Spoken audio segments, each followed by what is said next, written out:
आंधी बुढ़िया। सैयदना उमर और अबू बकर रदियल्लाहु ताला अन्हुम के दरमियान पेश आने वाले इस वाक़े में जो लोग गौर व फिक्र और तदब्बर करना चाहते हों, उनकी इबरत के लिए बहुत सी बातें पोशीदा हैं। इब्न हकीम रहमतुल्लाह अलैह अपनी किताब रौज़ाउल मुहिब्बीन व नज़्मुल मुश्किन में लिखते हैं कि उमर रदियल्लाहु ताला अन्हु रोज़ाना सुबह की नमाज के बाद सैयदना अबू बकर रदियल्लाहु ताला अन्हु को गायब पाते।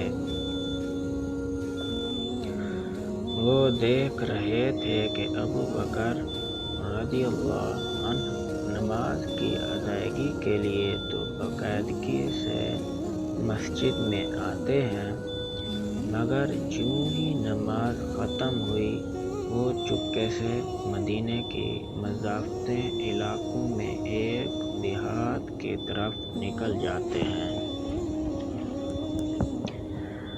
कई बार इरादा भी किया कि सब पूछ लें, मगर ऐसा न कर सके।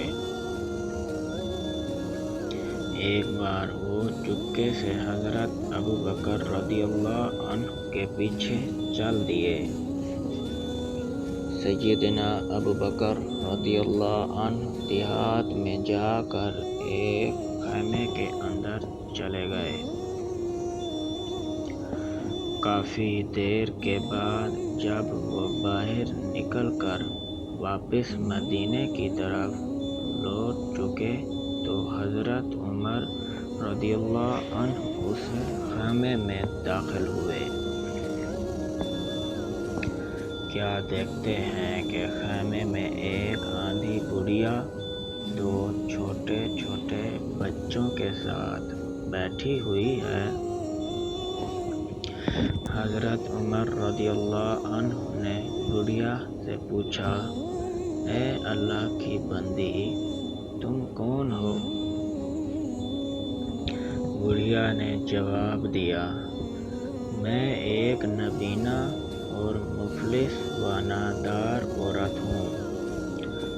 हमारे वालिदैन हमें इस हाल में छोड़कर फौत हो गए हैं कि मेरा और इन दो लड़कियों के अल्लाह के सिवा कोई और आसरा नहीं। फिर सवाल किया, ये शेख कौन है जो तुम्हारे घर में आता है? बूढ़ी औरत जो कि हज़रत अबू बकर रदियल्लाहु अन्हु की असलियत नहीं जानती थी। बुढ़िया ने जवाब दिया कि मैं इस शेख को जानती तो नहीं, मगर ये रोज़ाना हमारे घर में आकर झाड़ू देता है, हमारे लिए खाना बनाता है और हमें बकरियों का दूध दूहकर हमारे लिए रखता है और चला जाता है। हज़रत उमर ये सुनकर रो पड़े और कहा, ए अबू बकर, आपने अपने बाद के आने वाले हुक्मरानों के लिए एक थका देने वाला इम्तिहान खड़ा करके रख दिया है।